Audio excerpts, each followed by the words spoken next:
All right, in this section, we're going to talk about different types of error we can get, type 1 error and type 2 error. This corresponds to book section 9.2. So this is regarding hypothesis test. When we make our decision, hopefully we make a correct decision, right? So you either reject H naught or we fail to reject H naught. When you reject H naught, we're basically saying H naught is false. And when we fail to reject H naught, we're basically saying H naught is not false, right? However, what if we reject H naught when H naught is not false, when it is actually true? Then we're making an error, right? And we can make another type of error where we fail to reject H naught when H naught is actually false. Then we're making another type of error. So for example, let's say somebody says, hey, I got this lotto ticket and it's going to be a jackpot. Normally I'll say, yeah, of course. No, it's not. Like the probability that is so low. I don't think you're gonna win the jackpot. That means I'm rejecting the statement. Most likely it's true. Once in a while, this ticket is actually gonna be winning ticket. Then I just made an error, right? Which is kind of rare, but this is possible that I reject the statement that was actually true, right? So this is an example of an error that we can possibly make when we do hypothesis testing, because hypothesis test, we are never 100% sure. So let's look at this table here. Type 1 error is, so when H naught is actually true and we do not reject H naught, that's the correct decision that we make. However, when H naught is true, when we happen to reject the true statement, that's an error. We're going to call that a type 1 error. When H naught is false, we fail to reject H naught, we're supposed to reject false statement. But if you don't do that, then that's type 2 error. And if his statement is false and we rejected it, then we made a correct statement. So that's two types of error we can possibly make.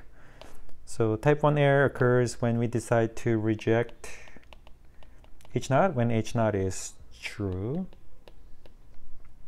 And the other way, type 2 error occurs when we decide to fail to reject H naught when H naught is false. All right, let's look at example 3.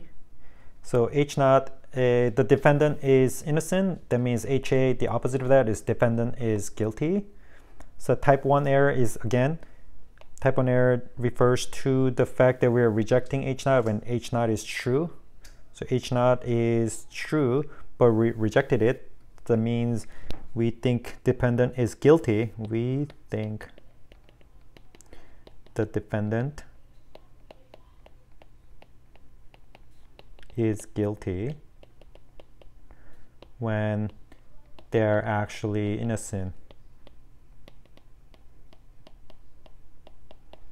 So I rejected H naught statement even if it's true, right? That means we thought the defendant was guilty even though the defendant was innocent.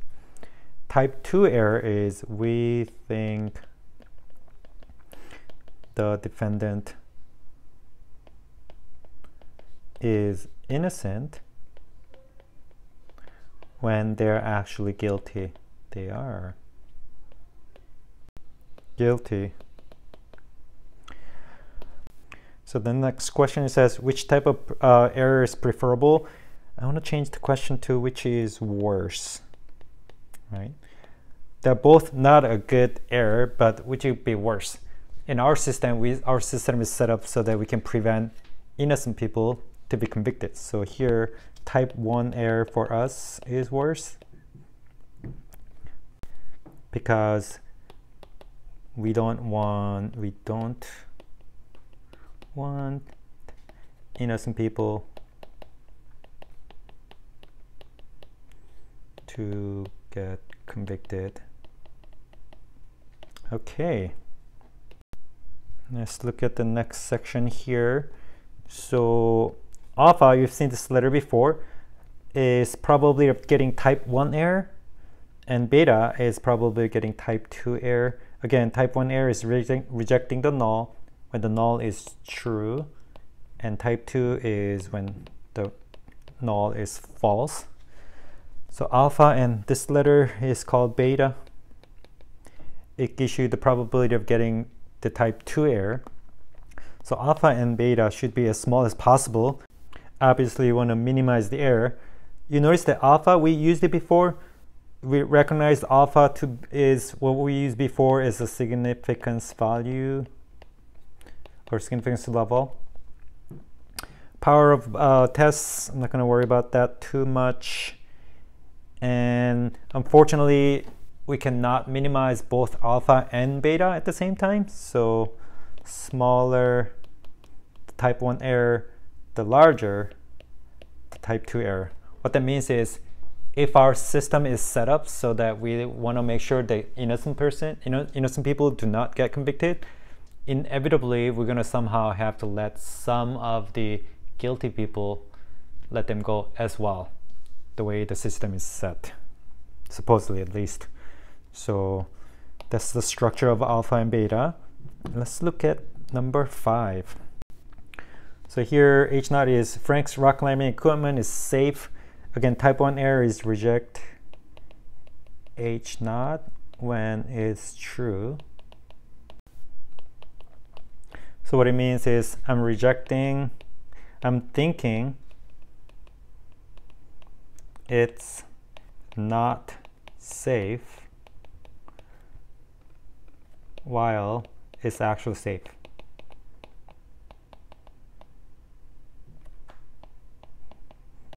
So basically I'm looking at this thing and I think it's not safe, so I either throw it away or I don't use it.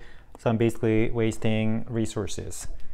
Type 2 error, I'm thinking it's safe, thinking it's safe while it's not safe. So again, I have this equipment, I think it's safe, so I'm going to use it, but it's actually not safe to use. Wow, I can basically lose my life. So here I'm going to make a little comment. I can die from this, get hurt. So question is which one to minimize and why, or which is worse, right? I want to say type 2 error. Type 2 error is worse because you can get hurt. Because you can get hurt. Right? So type 1 error is like I'm not using it even though it's safe because I think it's not safe.